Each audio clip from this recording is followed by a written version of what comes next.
Hello everyone, and welcome to a quick F1 2018 update for the game, just in general. Lee Mather has been speaking to Autosport about the new rule changes that they have in the new career mode, and as you can see here, they've expanded the R&D system, which I was expecting, to be honest, because they've been expanding it since 2016, so I'd expect that to happen. But also, interestingly enough, at the end of certain seasons, there may be rules reset. So basically, what that means is he goes on to explain what it is, but it's like, for example, in real life, when you had Red Bull dominate and then Ferrari dominate and now Mercedes dominate, basically what he means by that is that all the performance of the cars will be reset over like at a certain season. So that should be quite cool to see. He says here the AI can do the same. I've missed a lot here. Yeah, it basically goes on to say in real life over the years, Ferrari had dominant era, Red Bull had dominant era, now Mercedes are having one. So basically, you can do that in the game. Only at certain points it will reset.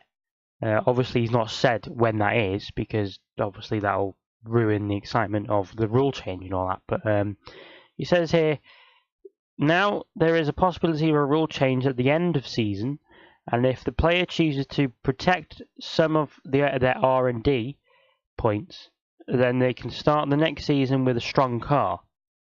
Now that's interesting. Basically, he's saying that I don't know if anyone did it, but basically on last year's game, you'd basically save up towards the end of the season and then spend a load of points on the car at the end of the season. So then all of the parts would then go onto the car for the next season. What he's saying there is that you can't do that because it will reset when the season finishes. So basically, what he's saying there is that you can do it from the first race of the next season. I think that's what he means. So that's quite interesting. I have to look out for that in my career mode, which, by the way, if you haven't noticed, is or haven't seen, is I'm starting with McLaren because that's who I support. So why not? It says here the AI can do the same, and if they don't protect the right upgrades, they might start the season with a poor car the next year, which is again interesting because you might see, I don't know, Alfa Romeo Sauber save up and then they'll spend all their points on the car, and then Mercedes might not do that, and then Sauber might be the fastest car the next year, and then for the years to come, which is quite an interesting concept, I have to admit. And then it says each season the actual grid order can be vastly different, and I think that it's a really exciting thing we've done this year. And I have to agree with Lee there. It's quite an exciting thing to hear about, the fact that the competitive order now actually does change, rather than it just being, like the same cars fastest at the front, like it has been. Like you never really see Mercedes drop off and be the slowest car on the grid. I don't think that will happen immediately in this, but it's a possibility the way he's been talking about it. So who knows what could happen? Like you could have Ferrari be the slowest and I don't know Haas be the fastest. I mean, who knows what could happen with this?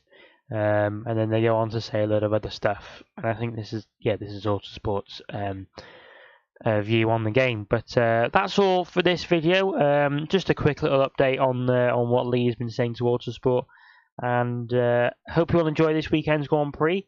My Motorsport Manager career. Now, I just want to say a huge thank you to the first video of that series. I mean, it's amazing. I mean, at the minute, I think it's got about 372 views. I mean, I really wasn't expecting that when I uploaded it, but I just want to say thank you all for, watching it and liking it and leaving comments about the game and helping me with Formula 3, because I said to someone in the comments, I did do a test season in Formula 3 and it was interesting, but obviously it will be different whenever you play it, because obviously in that playthrough I was in a better team.